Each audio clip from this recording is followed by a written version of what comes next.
जय Hind defence lovers. आज की टॉप हेडलाइंस कुछ इस प्रकार है। एलएसी के विवाद को सुलझाने के लिए चीन के साथ बातचीत जारी। एक ड्रिल के हिस्से के तौर पर जम्मू कश्मीर के हाईवे में लैंड हुए एयरफोर्स के हेलीकॉप्टर्स और फाइटर जेट्स। इंडियन एयरफोर्स ने शुरू करी गगन शक्ति मेगा वॉर एक्सरसाइज। म्यांमार के कोको आइलैंड में मिलिट्री कंस्ट्रक्शन में हुई तेजी और अगले 5 से 6 वर्षों में भारत के कुछ लीडिंग डिफेंस कंपनीज के स्टॉक्स एक्सपीरियंस करेंगे 40% से अधिक की बढ़ोतरी।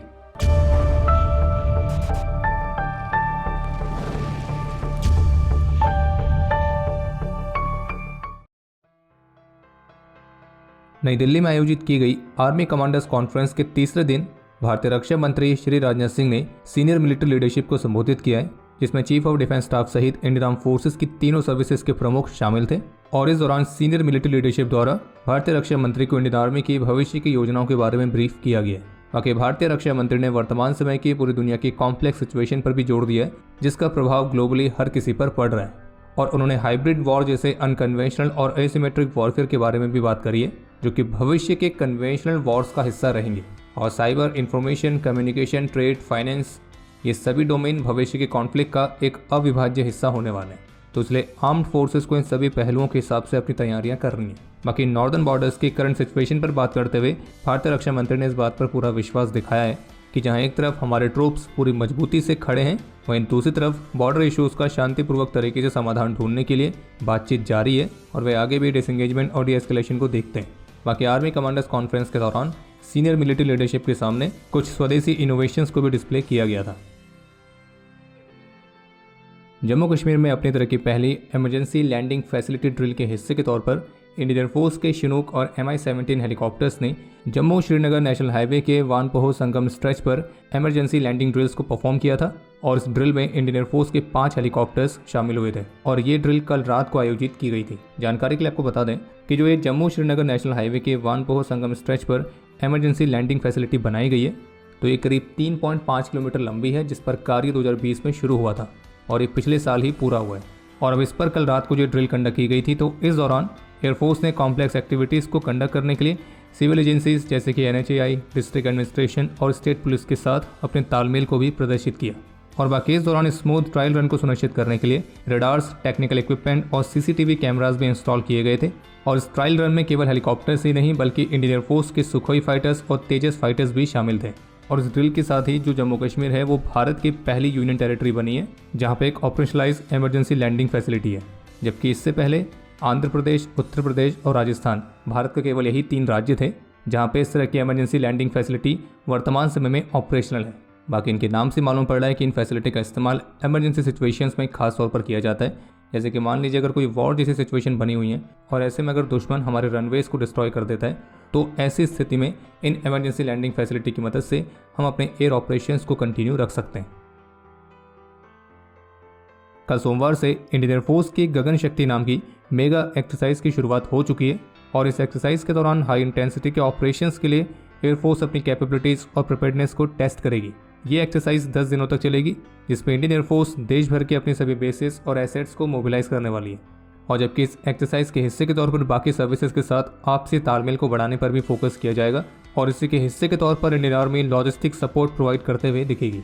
बाकी इसके अलावा एक अपडेट यह है कि अभी हाल ही में इंडियन आर्मी द्वारा भारत की स्वदेशी आकाश मिसाइल सिस्टम के 1S वर्जन को टेस्ट फायर किया गया था। और बता दें कि जो आकाश 1S है वो एक्टिव सीकर के साथ आती है और ये अपने पहले वाले वेरिएंट्स की तुलना में ज़्यादा कैपेबल है। और एक सिंगल शॉट किल प्रोबेबिलिटी को बढ़ाने के लिए इसमें command and active terminal Sikar guidance दोनों का कॉम्बिनेशन देखने को मिलता है। और ये मिसाइल 18 से 30 किलोमीटर की दूरी पर एरियल थ्रेट्स को न्यूट्रलाइज करने में सक्षम है। और बाकी अगर आप यहाँ तक वीडियो देख चुके हैं तो कृपया करके वीडियो को लाइक जरूर करें और आपको ये भी सूचित कर दें कि फ्रंटलाइन ई मैगजीन का फरवरी वाला एडिशन पब्लिश हो चुका है, जिसे आप मात्र 11 रुपये में प्राप्त कर सकते हैं और इसको बाय करने का लिंक वीडियो के डिस्क्रिप्शन में दिया गया है। आज 2 अप्रैल से चाइनीज मिलिट्री ने चीन म्यांमार सीमा पर अपनी साइड एक जॉइंट लाइव एम्यूनेशन ड्रिल को कंडक्ट किया है। ये जो ड्रिल है ये 2 दिन तक जारी रहेगी और इस ड्रिल को चाइनीज मिलिट्री द्वारा एक ऐसे समय पर आयोजित किया गया जब अभी कुछ ही समय पहले चाइनीज ऑफिशियल्स ने कई बार अरुणाचल प्रदेश पर अपने निराधार दावे किए। इसके अलावा भी हाल ही की कुछ सैटेलाइट इमेजेस से ये बात भी सामने आई है कि म्यांमार के कोको आइलैंड में दूसरे मिलिट्री हैंगर का भी जो निर्माण कार्य है वो लगभग कंप्लीट हो चुका है और इस दूसरे मिलिट्री हैंगर को 2400 किलोमीटर लंबी एयर स्ट्रिप के साथ बनाया गया। और बाकी इस तरह के स्पेकुलेशंस पहले से ही चल रहे हैं कि कोको आइलैंड में जो भी मिलिट्री एक्टिविटीज़ चल रही हैं, जो भी मिलिट्री कंस्ट्रक्शन हो रहा है, तो उसमें चाइना की पीपल्स लिबरेशन आर्मी काफ़ी मुख्य रूप से शामिल है और जो कि भविष्य में इन बेसिस को भारत के खिलाफ अपने ऑपरेशंस के लिए भी यूज़ कर सकती है। और ये जो कोको आइलैंड्स हैं ये भारत के रणनीतिक रूप से महत्वपूर्ण अंडमान और निकोबार आइलैंड्स के करीब पड़ते हैं और यहाँ पे मौजूद बेस से चाइनीज मिलिट्री इस रीजन में इंडियन मिलिट्री की एक्टिविटीज़ को मॉनिटर कर सकती है।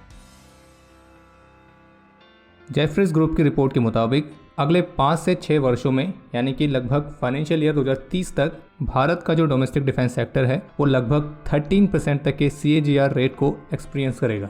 और वहीं इसी सेम टाइम पीरियड में जो भारत के डिफेंस एक्सपोर्ट की अपॉर्चुनिटीज़ हैं तो उसमें भी 21% CAGR के साथ ग्रोथ रेट देखने को मिल सकता है, क्योंकि भारत के डिफेंस एक्सपोर्ट में फाइनेंशियल ईयर 2017 से फाइनेंशियल ईयर 2024 तक 16 गुना बढ़ोतरी देखने को मिली है। और जबकि इस रिपोर्ट के मुताबिक भारत के जो कुछ लीडिंग प्लेयर्स हैं जैसे कि डेटा पैटर्न्स, HAL, BEL, तो अगले 5 से 6 वर्षों में इनके स्टॉक्स में 45% तक की बढ़ोतरी होने का अनुमान है। बाकी इसके अलावा एक अपडेट यह है जिसमें पाकिस्तान के रक्षा मंत्री की तरफ से इस बात की उम्मीद जताई गई है कि भारत में एक बार इलेक्शन फेज पूरा होने के बाद भारत और पाकिस्तान के जो बायलैटरल टाइज हैं उनमें कुछ सुधार हो सकते हैं।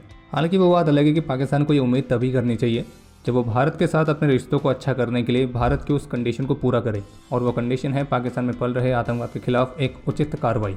और भारत की तरफ से क्लियर है कि आतंकवाद और बातचीत कभी भी एक साथ नहीं हो सकती है।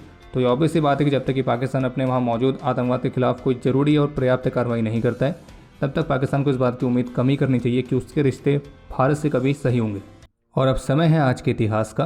आज के दिन 2015 में जम्मू कश्मीर के बारामूला में अपने अदम्य साहस और वीरता का परिचय देते हुए गवर्नर जागेश्वर ने अपना सर्वोच्च बलिदान दिया था और इन्हें मरणोपरांत सेना मेडल से सम्मानित किया गया। आज के दिन 2004 में जैगवार एयरक्राफ्ट के क्रैश में फ्लाइट लेफ्टिनेंट गगन ओबरॉय और फ्लाइट लेफ्टिनेंट मयंक मयूर ने अपना सर्वोच्च बलिदान दिया। आज के दिन 2004 में नागालैंड में ऑपरेशन ऑर्किड के दौरान हवलदार S. अमेकनन वीर गति को प्राप्त हुए थे और इन्हें मरणोपरांत शौर्य चक्र से सम्मानित किया गया। आज के दिन 2010 में जम्मू कश्मीर के राजौरी में एक ऑपरेशन के दौरान सिपाही शैलेश कुमार सिंह वीर गति को प्राप्त हुए थे और इन्हें मरणोपरांत शौर्य चक्र से सम्मानित किया गया। बाकी आपके लिए आज का प्रश्न ये है कि शमशीर इंडियन एयरफोर्स के किस एयरक्राफ्ट का निकनेम है। और अब समय है आज के टॉप 3 कमेंट्स का, जो ये रहे आपकी स्क्रीन पर।